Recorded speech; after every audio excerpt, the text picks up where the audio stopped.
हमारे हमारे साथ साथ काफिर नाम से काफिर। हैं जो, उनको ले लीजिए। जी। जी।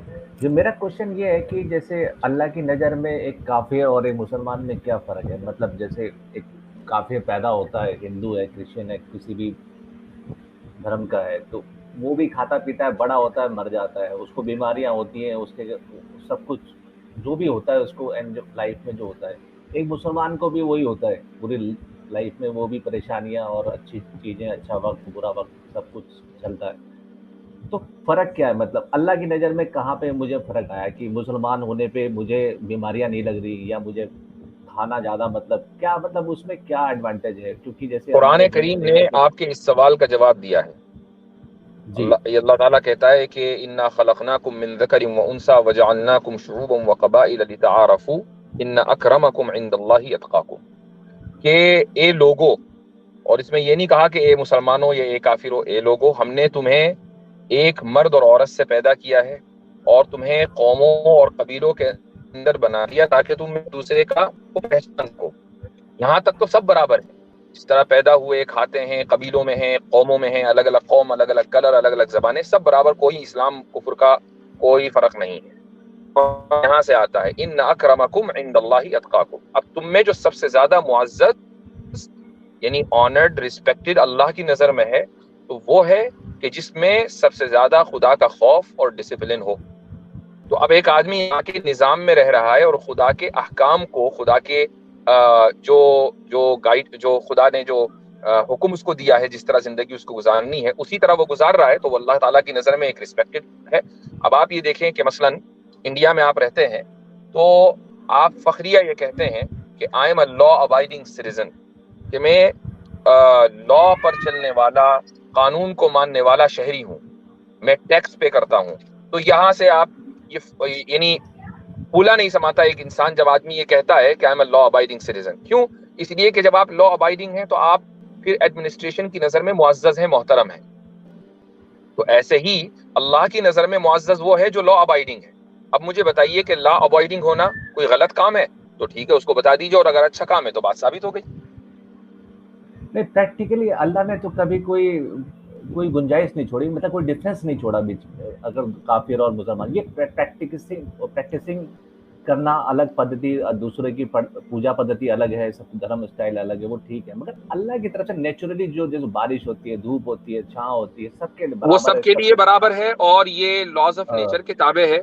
ऐसा जरूरी नहीं है कि एक जगह मुसलमान रहेंगे तो सारे के सारे खुशहाली होंगे और काफिर सारे के सारे बदहाली बिल्कुल होंगे।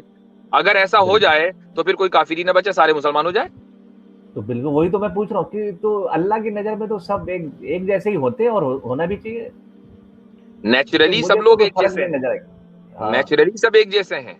और आप इस दुनिया के अंदर अगर तरक्की करते हैं तो अपनी मेहनत से करते हैं, इसलिए नहीं करते कि आप मुसलमान हैं। बिल्कुल आप इसलिए बिल्कुल तरक्की, आप अगर नीचे जाते हैं तो इसलिए नहीं जाते कि आप काफिर हैं। एक मुसलमान भी बिल्कुल। नीचे गिर सकता है अगर वो तो मेहनत वही ना करे, फर्क और एक कहाँ आ रहा है मुसलमान फिर? भी ऊपर जा सकता है अगर वो मेहनत करे, और यही रूल काफिर के लिए है, गैर मुस्लिम के लिए है। पॉइंट ये बिल्कुल तो है कि खुदा की नजर में लॉ अबाइडिंग ही मुअज्जज और मोहतरम है, वही रिस्पेक्टेड है। और उस ये इस चीज का इजहार बाज मर्तबा दुनिया में हो जाता है, जरूरी नहीं है, बाज मर्तबा हो जाता है, और आखिरत में तो होगा ही होगा। अब आखिरत की कहानी तो बहुत अलग है, उसमें तो झोल मटोल है, क्या है क्या नहीं वो तो नहीं, कोई भगवान झोल जाने। नहीं है, वो आपको नहीं नहीं। लगता है, वो आपको लगता है झोल है। एक मुसलमान को अब नहीं देखो लगता है, मेरे यानी को जो नहीं पक्का लगता कि मोमिन है उसको देखिए नहीं लगता है। मैं जाहिर सी मुझे बात तो है ये कि साफ साफ लगता है। एक मिनट, काफिर साहब मुफ्ती साहब को बोलने दीजिए, बोलिए हाँ, बोलिए। फिर आप। आप ये कह रहे हैं कि जी आखिरत की कहानी में झोल है, तो भाई फिर अगर यही बात है तो फिर अगले जन्म की कहानी में भी झोल ही है। आपने अगला जन्म अपना देखा तो है नहीं, ठीक है, उसमें भी झोल मानी है। और अगर आप ये कह रहे हैं कि नहीं मैं तो सिर्फ अगर आप उसमें भी झोल मान रहे हैं कि नहीं, इंसाफ का तकाजा यह है कि आखिरत की कहानी में भी झोल है और अगले जन्म की कहानी में भी झोल है, तो चलो मैं थोड़ी देर के लिए मान लेता हूं कि आप बड़े मुंसिफ हैं। लेकिन फिर आप ये कह रहे हैं कि भाई मैं तो सिर्फ देख कर ही किसी चीज को मानूंगा, चूंकि अगला जन्म किसी ने नहीं देखा तो उसको मैं नहीं मानता। तो क्या आप ये कह रहे हैं? नहीं मेरे मेरे जो मेरे हिसाब से है कि अगर मैं अच्छे कर्म करता हूँ तो मुझे, अगर मेरा जो अगला जन्म है, मैं उसके लिए कभी भी इतना कभी कंसर्न नहीं हुआ कि मेरा अगला जन्म नहीं, क्या वो होगा कंसर्न या मैं वो अलग जन्नत बात है कि जाऊंगा या हम कहाँ कंसर्न जाऊंगा, नहीं मुझे वो हुए। फर्क ही मुझे ये नहीं। बताइए कि अगले जन्म में झोल है या नहीं है, बिल्कुल झोल अगले है। जन्म की कहानी में? बिल्कुल झोल है, कुछ नहीं है, कुछ झोल पता है, ही नहीं किसी कुछ को, नहीं है, कुछ नहीं, किसी ठीक ने है, देखा ही नहीं आज तक चलें। उसका कुछ अच्छा, वो क्यों नहीं पता? चूंकि आपने देखा नहीं, राइट? कोई आया ही नहीं आज तक, कोई मतलब कुछ है ही नहीं हाँ, ना मतलब इसका कुछ। कोई आपने नहीं देखा ना, दैट्स द पॉइंट, बिल्कुल बिल्कुल। है ना? हाँ तो क्या आप सिर्फ उसी वक्त किसी चीज पर यकीन रखते हैं जब उसको देखते हैं? नहीं, इसमें ये ऐसा कुछ नहीं है, बट जो अभी तो आपने कहा हकीकत, कि मैं इसलिए बिल्कुल उसलिए था। झोल है चूंकि मैंने देखा नहीं। इसका मतलब नहीं देखना देखना आपके भी नहीं, नजदीक और दलील है, नहीं बुनियाद वो है। उसमें नहीं जाऊंगा कि आपने ये नहीं देखा वो नहीं देखा, बट मेरे को नहीं, जो उसमें लगता है जाना कि पड़ेगा भाई। आप अगर 10 चीजों तो को फिर बगैर वो, देखे यकीन कर रहे हैं, तो मेरा फिर क्वेश्चन ये था कि अगले जन्म ही को क्यों अलग कर दिया? आखिरत को क्यों अलग कर दिया? उसमें भी यकीन करें। नहीं चलो मैं यकीन नहीं करता हूँ, बट फिर मेरे को फिर उसमें भी बहुत क्वेश्चन है कि अल्लाह फिर हूरे देगा, इसमें तो फिर मुझे टोटल वो लगता है नहीं, कि मतलब हूरे देगा तो ये हूरे, अगरचे ये सवाल कौन गुप्त दूसरा है? है, यानी आप डाइवर्ट कर देंगे गुफ्तगू को। हम जी उसूली तौर पर, मैं इसका भी जवाब दे देता, लेकिन मैं इसका I choose not to answer that. लेकिन फिलहाल जो है, मैं आपसे सिर्फ यही पूछ रहा हूं कि अगर आपने ये उसूल तय किया हुआ है कि भाई मैं सिर्फ देख कर ही मानूंगा, तो फिर ये उसूल हर जगह चलेगा। और अगर आप हर जगह ये उसूल नहीं चला रहे हैं, तो फिर आपने आखिरत को या ये कि अगले नहीं, जन्म को अगर एक्सक्लूड क्यों कर दिया? आखिरत को अभी हटा के रखते हैं तो फर्क क्या है अल्लाह और अल्लाह के नजर से काफिर और उसमें, वो तो सबके लिए नहीं, बिल्कुल बिल्कुल बराबर है। आखिरत को हटा नहीं सकते ना, हमारा तो बस ईमान की वही तो बुनियाद है, खेल है, उसको कैसे हटा दें? वही वही खेल हो जाता है बस वहाँ पे। वो खेल नहीं है, क्योंकि ये खेल अगर नहीं है। अल्लाह अब मुसलमान में मैं फर्क करते तो उनको कहीं ना कहीं उनको कुछ बात ये देते। है कि आपने अपने जहन में ये बिठाया हुआ है कि भाई मैंने जब देखा नहीं तो मैं मानूंगा नहीं, और इस चीज को आप तस्लीम नहीं कर रहे हो। मैं मरज की जड़ मेरे को तक पहुंच गया, प्रैक्टिकली जो आप नहीं जो मान यहाँ रहे हो लाइफ उसको। जो लाइफ में जो हम लोग लाइफ में देख रहे हैं, हमारे यहाँ तो मतलब हिंदू भी पूरी है और क्रिश्चियन भी, मतलब जो बिलियनर आपने है अपनी सब लाइफ कुछ में है। जाती तौर पर न्यूट्रॉन, प्रोटॉन और फोटॉन्स देखें? वही मैं उस डिबेट में जाना ही नहीं चाहता, क्या देखा वो मेरे उसलिए दादाजी आपको देखे पता तो है, मेरे दादा है कि आपको नहीं थे, पता है आंसर के न देखने इस के चीज में नहीं बावजूद जाना। आपने किसी साइंटिस्ट के खबर देने की वजह से उसको मान लिया कि ये चीजें मौजूद है। हम मना नहीं कर रहे, हम ये नहीं कह रहे कि मौजूद नहीं है। इसका मतलब ये हुआ कि अगर कोई सच्चा इंसान खबर दे कोई, तो उसको मान लिया जाएगा। आप तो साइंटिस्ट की सच्चाई भी वेरीफाई नहीं करते, तो बगैर उसकी मतलब सच्चाई को टोटल वेरीफाई किए हुए आप मान लेते हैं। इस्लाम का मतलब जबकि टोटल फिर ये है इस्लाम कि में जो चीजें जन्नत। आई हैं वो रसूल अकरम सल्लल्लाहु अलैहि वसल्लम के जरिए आई हैं, और रसूल अकरम सल्लल्लाहु अलैहि वसल्लम अस्सादिक अल अमीन है। लिहाजा उनकी बताई हुई कोई भी बात गलत नहीं हो सकती। गलत का मतलब झूठ नहीं हो सकती। अब अगर आपको साबित करना है, आप ये कह रहे हैं कि झूठ है, तो आप झूठ साबित कीजिए, क्योंकि सच जो है वो एक डिफॉल्ट पोजीशन है। डिफॉल्ट मेरा पोजीशन के वही तो खिलाफ किसी चीज को साबित किया जाता है। अगर अल्लाह अल्लाह में फर्क करना होता तो फिर इतने सारे काफिर वो करते ही क्यों, तो उनको उनको बनाना ही क्यों होता है इतने सारे काफिर बना के, तो वो सारे मोमिन बनाते, सब कुछ वैसे ही चलता ना। तो वो काफिर कम कर पा रहे ना वो कुछ कर पा रहे, काफिर तो बढ़ते ही चले जा रहे और एंजॉय कर रहे लाइफ को, उनसे ज्यादा ही एंजॉय करते हैं मुसलमान से। आपका मुफ्ती सवाल साहब मैं नहीं समझ मुफ्ती साहब इनका पूरा आर्ग्यूमेंट ये है कि मुसलमान जो है यहाँ वो मौज मजे की मस्ती क्यों नहीं कर रहे हैं और गैर हाँ मुस्लिम क्यों कर रहे हैं? नहीं, मेरा ये है कि काफिर भाई, अल्लाह की नजर में अच्छा फर्क क्यों आप नहीं है। बताएं कि आपको क्यों लगता है कि एक क्रिमिनल जिसको आप जो है बहुत आपके इलाके में कोई डॉन है? नहीं जी, हाँ कोई डॉन नहीं। नहीं है। चलिए, अच्छा चलिए, आप औरंगजेब को कैसा मानते हैं, अच्छा या बुरा? यार औरंगजेब की हिस्ट्री मुझे जितनी पता है नहीं उस नहीं, हिसाब हिस्ट्री से नहीं, तो आप सिंपली बता दें कि आप कैसा मानते हैं, अच्छा या बुरा मानते हैं, फिर मैं उसमें डिबेट नहीं करूंगा, सिंपली आपसे पूछ रहा हूँ। टोटली मेरे को ज्यादा नहीं पता उसके बारे में, क्या था क्या, बिल्कुल नहीं पता। कुछ तो अच्छा सुना चलें होगा चलें। व्हाट्सएप पर। नहीं, ये पता है कि 90 साल उन्होंने दिल्ली पे रियासत पे वो कायम थे वो। नहीं, 90 90 साल साल नहीं किया था, ये भी गलत पता है आपको। ये पता था कि भाई अपने भाइयों को मार के और काट पीट के आप ये बताएं कि वो आपके नजर में अच्छा है या बुरा है, यानी कि उसकी जिंदगी मौज यार वाली वो होनी बिल्कुल चाहिए या खराब दुख है। वाली होनी चाहिए आपके अकॉर्डिंग? देखिए उनके हिसाब से जो जिंदगी उन्होंने जी, नहीं नहीं, आपके अकॉर्डिंग, आपके हिसाब से आप जज कर रहे हैं ना कि अरे यार मुसलमान तो यहाँ मौज मस्ती कर नहीं रहे हैं, तो इनका मेरा सच्चा क्वेश्चन खुदा वो सच्चा है दीन कि है कहाँ से? मेरा क्वेश्चन ये है कि फर्क कहाँ है अल्लाह की नजर में एक काफिर और एक काफिर और मुसलमान के बीच? सब कुछ वो बराबर सबको देता है, अच्छा, एक तो बात बताइए, फर्क कहाँ से आ गया? आप स्कूल गए कभी? बिल्कुल गए। कहाँ तक पढ़ा है? मैं इंजीनियर हूँ। इंजीनियर है, तो आपने बहुत ज्यादा एग्जाम्स भी दिए होंगे, बहुत सारे दिए होंगे अपनी जिंदगी में, बिल्कुल बिल्कुल। ठीक है? तो रिजल्ट आने से पहले पहले टीचर फर्क करता है कि यार ये बहुत कामयाब स्टूडेंट है, ये बिल्कुल नाकारा है, इसके तो रोजाना पिटाई होनी चाहिए और ये बिल्कुल फेल होगा, जिंदगी में कुछ नहीं कर पाएगा। अगर वो टीचर ऐसा है तो पार्शियल है, वो गलत, वो टीचिंग पोजीशन के ऊपर गलत बिठा दिया गया। लेकिन जब तक रिजल्ट ना आए, जब तक रिजल्ट ना आए तब तक के तो सब बराबर है ना। वो लेक्चर देगा तो सबको बराबर देगा, टाइम देगा तो सबको इक्वल देगा, स्कूल के रिसोर्सेज सब इक्वल इस्तेमाल करेंगे। लेकिन रिजल्ट आने के बाद जो कामयाब हैं उनके क्या कहने, और जो नाकाम है उनके क्या कहने। रिजल्ट क्या चीज है, मतलब रिजल्ट क्या है, मुझे क्या करना है, मतलब तो ये उसूल आपको बता दिया कि आप अगर इस दुनिया में चाहते हैं कि इस दुनिया में काफिर और मोमिन के दरमियान फर्क होना चाहिए, तो आप ये कह रहे हैं कि स्कूल में एग्जाम से पहले जो एग्जाम में कामयाब होगा उसमें और जो नाकाम होगा दोनों के दरमियान फर्क होनी चाहिए और पार्शियलिटी होनी चाहिए। तो फिर तो ऐसा स्कूल बेकार का, वहां क्यों जाए। तो ये लगता है कि अल्लाह की नजर में सब बराबर है और होने भी चाहिए बकायदा, क्योंकि अल्लाह ही सब कुछ सबको देखभाल करता है। अगर मैं ठीक हो जाता हूँ बीमारी से तो भगवान की और अल्लाह की देन से ही ठीक होता हूँ। हाँ, तो ये अल्लाह ताला ने कब कहा कि काफिरों को सहूलत नहीं मिलेगी और मोमिनों को मिलेगी? बिल्कुल तो सहूलत देने में और इस कायनात के रिसोर्सेज के लिए अल्लाह ताला ने मुस्लिम और गैर मुस्लिम के दरमियान कोई तकसीम भेदभाव नहीं रखा, सब बराबर हैं। बात यहाँ आती है कि कौन बेहतर है, कौन बेहतर है खुदा की नजर में, वो खुदा का कानून और उसका हुक्म मानने वाला। अब उस बेहतरी का जो रिजल्ट है वो जब निकलेगा, जब रिजल्ट आउट होगा, वो यहाँ आउट होना नहीं है, सिंपल सी बात है। आपके एग्जाम का रिजल्ट भी बुलेटिन बोर्ड पे बाहर निकलता है, आपके क्लासरूम में कोई निकलता है। अब आजकल तो ऑनलाइन आता है, वरना तो जिस क्लासरूम में आप हैं वहीं आपका एग्जाम हो, वहीं आपको रिजल्ट मिले। जब इस दुनिया के स्कूलों में आपका रिजल्ट आपकी क्लासरूम में नहीं मिल रहा है बल्कि ऑनलाइन आ रहा है, यानी एक दूसरे वर्ल्ड में, एक वर्चुअल वर्ल्ड में आ रहा है, तो फिर इस रिजल्ट को यहाँ क्यों चाहिए आपको, ये वाला रिजल्ट? वो रिजल्ट तो फिर आप समझ रहे हो ना मेरा क्वेश्चन, वो रिजल्ट जो आप सोच रहे हो कि आखिरत में एक जन्नत बैठी होगी, एक बगल में जल रहे होंगे लोग, वो एक काल्पनिक नहीं है? आपको नहीं लगता कि इतना काल्पनिक है कि आपस में सोच के भी मतलब? नहीं, बिल्कुल भी नहीं है, हमें तो ये बिल्कुल हकीकी लगता है और ऐसा कतई इल्म है कि इसमें तो रत्ती बराबर भी हमें शक की गुंजाइश नहीं है।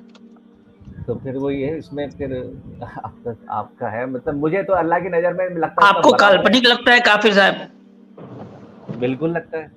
क्यों लगता है आपको काल्पनिक? क्योंकि ये 72 हूरे देना नहीं, आप रीजन दें कि आपको काल्पनिक क्यों लगता है।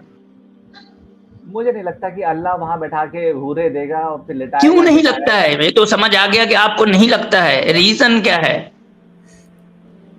क्योंकि ये क्या है, क्या चीज कि हूरे देगा, वहां बैठ के हूरे से क्या करेंगे आप बैठ के पूरा दिन? अच्छा, नहीं, मान लीजिए आपको लगता है कि हूरे नहीं देगा, रीजन क्या है? रीजन जानना है कि क्यों नहीं दे सकता है।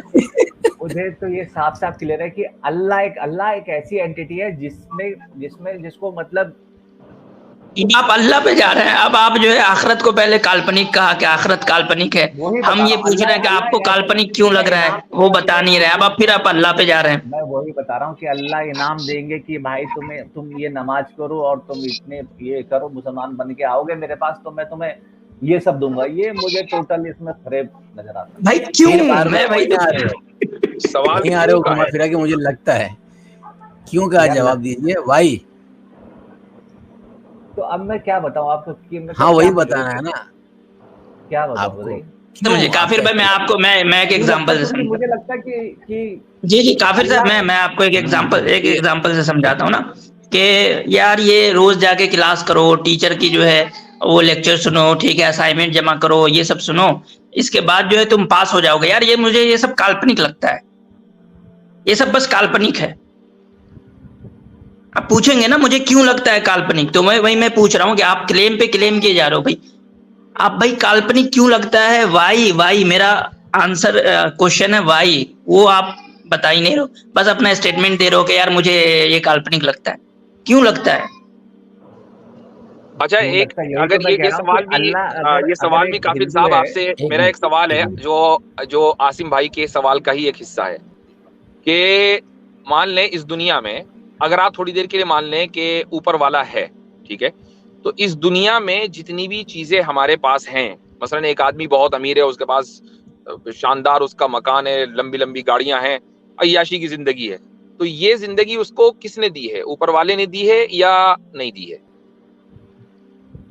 अगर ऊपर वाला है तो अगर मैं तो बिलीव करता हूँ ऊपर वाले, मुझे कोई डाउट नहीं है। तो ये वाली जिंदगी ऊपर वाले ने दी है उसको? दी है। अच्छा, तो जब वो इस दुनिया में वो अय्याशी वाली जिंदगी दे सकता है कि जिसमें आदमी ऐशो इशरत में है, बड़े सुकून से है, तो मरने के बाद दूसरी दुनिया में क्यों नहीं दे सकता भाई? यहाँ पे कुदरत और वहां पे कुदरत नहीं, यहाँ पे हकीकी वहां पे काल्पनिक, ये डबल स्टैंडर्ड क्यों? हमारा फंडा वही तो मैं कह रहा हूँ ना कि हमारे फंडे में ये होता है कि अगर जैसे आपके ने जैसे कर्म किए हैं तो वैसे ही आपका जन्म हो जाएगा, ठीक है? मतलब ये वहां पे बैठा के खिलाना पिलाना। अभी तो आपने अगले जन्म को कहा झोल है। झोल तो है उसमें, मतलब मेरा जो तो फिर कर्म की बात ही खत्म हो गई। जब अगला जन्म झोल है, वो होने का ही नहीं, तो अच्छे बुरे कर्म करने की जरूरत ही क्या है? आराम से रहो। हाँ, तो जो अगर जैसे फिलोसफी जो है, आपको कर्म तो करने ही पड़ेंगे ना कि आप नहीं, क्यों करने पड़ेंगे जब आगे कुछ होना ही नहीं है, अगला जन्म होना नहीं है, क्यों करने फिर अच्छे कर्म?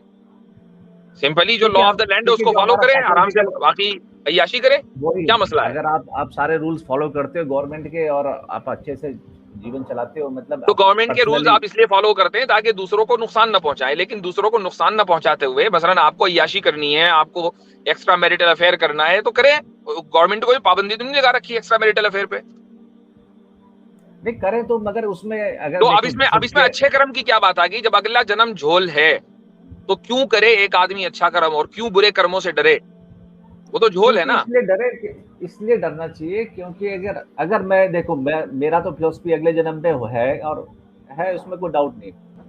मैं ये नहीं कह रहा झोल अच्छा, है, अब उसमें डाउट नहीं है मुझे, अब ये अगले जन्म पे डाउट नहीं है। वाह भाई वाह, कैसे रिवर्स मारा है भाई आपने एकदम। क्या बोलते हैं उसको? इसको बोलते हैं हाइपोक्रेसी की सीमा होती है। लोग कह रहे हैं कि वो वाली सीमा नहीं जो आजकल चल रही है। ये देखिए, आप लोग कह रहे हैं कि अच्छे कर्म करो, अच्छे कर्म करने से तो बेटर बनेगा ही ना आदमी, चाहे वो मुसलमान हो चाहे वो। आप सवाल का जवाब नहीं दे रहे मेरे भाई। नहीं, अच्छे कर्म एक मिनट क्वेश्चन पूछता हूँ। नहीं, रुक जाइए। अगर आप मैरिड हैं तो क्या एक्स्ट्रा मैरिटल अफेयर करना गवर्नमेंट की नजर में लीगली दुरुस्त है, बुरा है या सही है? यानी लीगली गवर्नमेंट की नजर में आप एक्स्ट्रा मैरिटल अफेयर कर सकते हैं या नहीं कर सकते? नहीं, गलत है। नहीं, गवर्नमेंट कौन सा कानून है जरा बताना भाई? कौन सा कानून है जो आपको कह रहा है कि आप जो है वो शादीशुदा रहते हुए जो है आप गर्लफ्रेंड नहीं रख सकते? हाँ, मुझे बताइए कौन सा पीनल कोड है, जरा बताना। नहीं, उसमें वाइफ अगर कंप्लेन कर देगी तो आप पे केस चल जाएगा। क्या केस चलेगा? कौन सा केस चलेगा? वाइफ ज्यादा से ज्यादा इस ग्राउंड के ऊपर डिवोर्स मांग सकती है, कोई केस नहीं चलेगा? तो केस चलेगा उसमें फिर बिल्कुल। वो जो आदमी एक्स्ट्रा मैरिटल अफेयर कर रहा है वो अपने कंसेंट से दूसरे लड़की के साथ सो रहा है, तो क्या वो जेल में जाएगा इस वजह से? ये किसने बोल दिया आपको? तो उसकी लाइफ डिस्टर्ब होगी अगर वो उसकी वाइफ चली जाएगी। अगर उसे छोड़ना नहीं है तो छोड़ेगा, नहीं छोड़ेगा तो मैं कहता हूं कि एक आदमी छुप छुपाकर एक्स्ट्रा मैरिटल अफेयर कर रहा है, उसकी वाइफ को अभी तक पता नहीं चला, ठीक है? गवर्नमेंट का कोई कानून इस ताल्लुक से है नहीं, तो अब मुझे बताइए कि क्या उसके लिए ये काम करना ठीक है या ठीक नहीं है? बिल्कुल ठीक नहीं है अगर वो कर रहा है तो। क्यों नहीं है? गवर्नमेंट का तो कोई कानून नहीं है। अगर वो एक वाइफ से ज्यादा अफेयर कर रहा है किसी के साथ तो फिर वो ऑब्वियसली वो इतना फेयर नहीं हो पाएगा अपनी वाइफ के लिए। नहीं, वो फेयर है, वो उसकी वाइफ को तो पता ही नहीं चल रहा है ना, उसके अपनी वाइफ के सारे हुकूक अदा करता है, जो भी उसकी जिम्मेदारी वो पूरी करता है। व्हाट यू मीन कि फेयर नहीं हो पाएगा? फेयर है, जनरली नहीं हो पाता क्योंकि अगर अच्छा दूसरी बात ये कि फेयर होना ना होना तो वाइफ को पता चलेगा ना कि मेरे साथ फेयर नहीं है। वाइफ को तो पता ही नहीं है कि वो एक्स्ट्रा मैरिटल अफेयर में मुलव्विस है। होता है ऑब्वियसली। अगर मैं वाइफ को तो लग रहा है कि सब चंगा है, वाइफ को लग रहा है कि सब चंगा है। अब आप मुझे बताइए किस बुनियाद पर आपने इसको गलत कहा? मैं इसलिए कह रहा हूँ क्योंकि अगर एक से ज्यादा वो शादी या एक से ज्यादा अफेयर कर रहा है किसी के साथ तो वो ऑब्वियसली चीट कर रहा है किसी के साथ। तो वाइफ को पता नहीं है ना अभी उसके साथ चीट हो रहा है, अभी वाइफ को चीटिंग पता नहीं चली। तो आप झूठ तो बोलोगे, आप ये काम कर रहे हैं बुलाना, आप जा रहे हो कहीं पे, कुछ तो झूठ बोलोगे ना ऑब्वियसली उसके साथ। पूरा टाइम भाई नहीं दे पा रहे हो भाई। मिसाल के तौर पर आप एक इंटरनेशनल ट्रिप पर गए, ठीक है? वहां पर आपकी आंखें चार हो गई थाईलैंड में, और वहां आपने जो है एक रात गुजार ली। अब नहीं बता रहे आप अपनी बीवी को, ठीक है? तो मुझे बताइए कि ये ठीक है या ठीक नहीं है? कोई कानून इसके ऊपर नहीं है। अगर कानून कुछ नहीं है तब तो वो उसको कोई फर्क नहीं पड़ता। ठीक है, ये बिल्कुल ठीक, अच्छा कर्म हुआ ये। कर्म खराब हुआ। क्यों हुआ? अगर आप धर्म के अनुसार जाते नहीं नहीं, क्यों हुआ? आपके एतबार से पूछ रहा हूँ, धर्म तो आपका है ही नहीं ना, उसमें तो झोल ही है। आपके एतबार से बताए कि ये कर्म ठीक है। मैं तो धर्म मानता हूँ ना, मैं ये थोड़ी ना कह रहा हूँ कि मैं धर्म ही नहीं मानता, मैं तो धर्म मानता हूँ। अगला जन्म भी मानते हैं? अगला जन्म इन द सेंस कि कर्म के बेस पे। हाँ, अगले जन्म में झोल मानते हैं अभी या नहीं मानते? अगला जन्म में मानता हूँ। झोल मानते हैं? नहीं, अगला जन्म में को मैं मानता हूँ कि अब मैं झोल नहीं मानता हूँ। तो अगले जन्म में झोल नहीं है, लेकिन आखिरत में झोल है। देखा दोनों में से किसी को नहीं, ये है। अब इसको अब कहा जाएगा हिपोक्रेसी की भी सीमा होती है। चले काफिर भाई बहुत इंटरटेन कर दिया आपने। आप उसको मानो, हम इसको मानते हैं, बट मेरा क्वेश्चन ये सब नहीं था। मेरा क्वेश्चन ये था कि अल्लाह की मेरे ख्याल से एक मिनट, इस लाइफ में आपको काफी वक्त दे दिया गया है और आपने कहा इंजीनियर में आप, लेकिन गुफ्तगू करके नहीं लगा आपसे, तो मेरे ख्याल से अब दूसरों को मौका देते हैं और आगे बढ़ते हैं। काफी हद तक आपसे बात हो गई काफिर भाई, ठीक है? चलें, जी कोई दिक्कत, बहुत बहुत शुक्रिया। ये इंजीनियर वाला नहीं लगा, ये कैसा कमेंट था यार इसमें? चलो कोई बात नहीं, होंगे आप, ठीक है? चले, आपकी बातों से नहीं लगा। चले, इजाजत तलब करते हैं आपसे।